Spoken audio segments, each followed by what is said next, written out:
I too have a bad memory, so out comes the iPhone.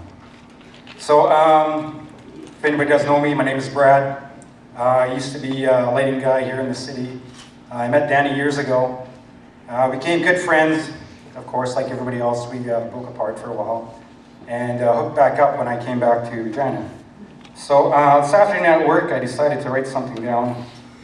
And forgive me if I make a mistake or if I stutter or if I start slobbering and crying. But just want to let you know a different side of Danny a lot of us don't know. So here it goes. It's hard for me to stand up here and speak while trying to deal with the fact of losing a loved one such as my friend. The tough part is keeping all your emotions in check. And what's really tough is having the courage to face death head on. That takes some real strength. Danny never asked us to cry for him. He never wanted us to feel sorry for him. Danny was just Danny, and he wanted us all to be happy. We're all here today to pay tribute and to honor our friend. And as I look around at the room, I see different denominations of people, I see different religions, and I see different social classes. I also see a lot of rock stars and bikers too. Danny never seen any of that. All he's seen were people. And for one reason or another, we all became his friend. He didn't judge us whether we drank, did drugs, or went to church. And he had always treated me with such respect. So much, in fact, that we spent time together at each other's homes. Throughout our conversations, this is where we found out a little bit more of each other. The first night I remember Danny in particular, I invited him home to my house for supper. He came in, looked around, ate, and then left with very few words. Danny, of all people, was speechless. I thought maybe we made some food he disliked, but I soon found out why. He had left to go speak with a First Nation elder because he knew he had found something in his life that he had been looking for a long time. He said it hit him so hard, it was like the weight of the world had just been lifted off his shoulders. The next day when we got together, Danny told me a fantastic story that left us both in tears. The sun broke through the crowds and a beautiful golden sunshine was to the west. I asked for a sign and a rainbow came from the east to the south. And I said, if that's not a sign, I don't know what is. At that point, a second rainbow came over the first.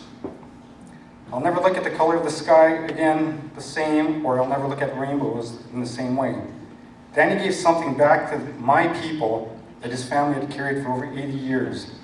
It was something of great importance and traditional significance. Danny was well cultured in his upbringing and knew about First Nation traditions. And from what we spoke of, Danny's family had always respected our ways and knew of the cultural importance. Without Danny and myself connecting, this object might have been lost forever. But through Danny, this item would return to my people, and I have passed it further down the line in hopes that it'll make it back to its original home and back into the proper hands. When we speak of those that passed on, we say there lies a good man, never anything negative.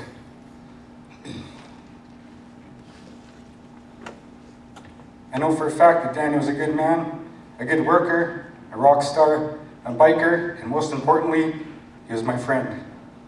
Please raise your drinks.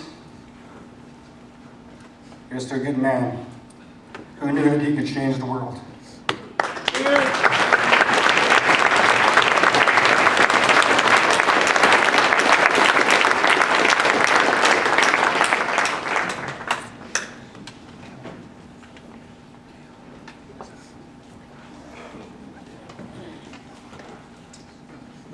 All right, that's going to basically conclude the open mic portion of this. We're going to start having the food is open to the stage left here. Looks like Bernie wants to come up and say something. Oh, she doesn't want to say something. Okay. I'm going to... Okay, we're just going to let the immediate family eat first, if everyone could just respect that first, please. But I'm going to share one more story about Danny. We talk about what Brad was saying there about him motivating people. Other people said about Danny motivating people. Danny told me a story when he was an EMR instructor. If anybody know what EMR is, it's emergency responder, first responder. And he was told me the story not all that long ago that he had somebody that who was taking first responder course, and they used to fly 747s, and this is what he was doing now as a volunteer for St. John's Ambulance. And the scenario was there was 4 subjects, and 3 of them had basically expired, and there was one that was still alive, and but with serious injuries. And this pilot was just kind of like frantically not knowing what to do, and Danny just walked up to him and said, "Hey, you still got one engine?" And the guy just snapped out of it, went to work on the one he could work on, and I always think about that. Work with what you got, save the ones you can. And Danny somehow saw that and got to a guy who could fly jumbo jets, but yet there's Danny motivating this guy to get through something that seemed impossible. That was Danny. That's all I got. So I just want to make a few acknowledgements here for the production. Thank you to Mark Smith and Jeff Stephen, also known as Wire, for the production from the pump. Neil Fensky and JJ Voss for teching. Lana McQuaid for backline. Jerry for lighting, and Eric Grissom for doing all the lighting for us. We're probably going to give them a hand. They put all this together.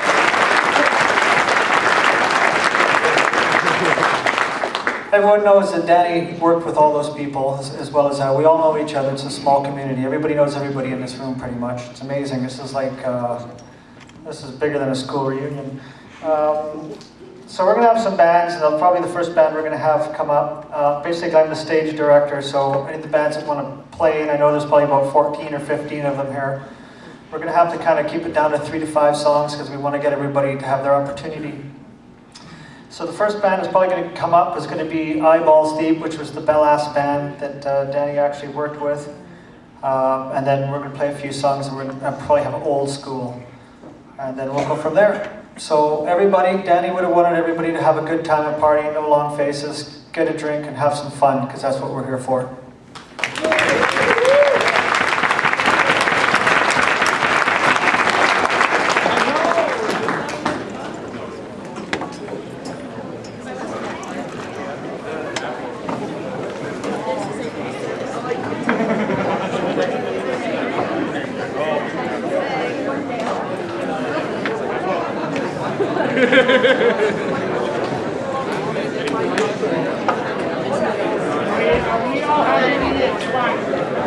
All right already.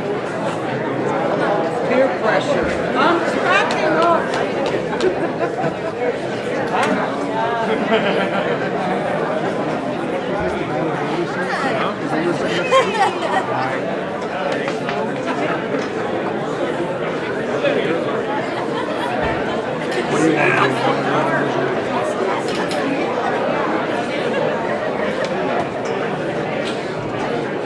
I tried to power up his keyboard.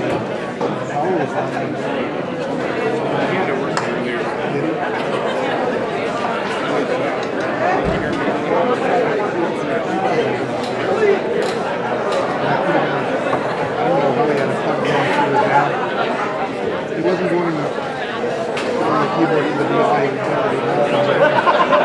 Yeah, so I didn't really look at it.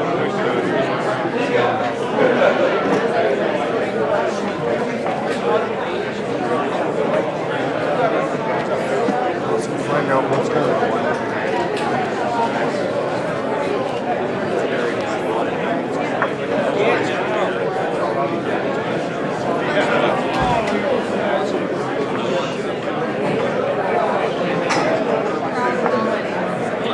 It's not an everyday thing. You know what I mean?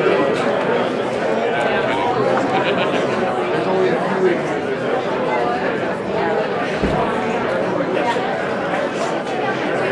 I can't predict my drink milk right.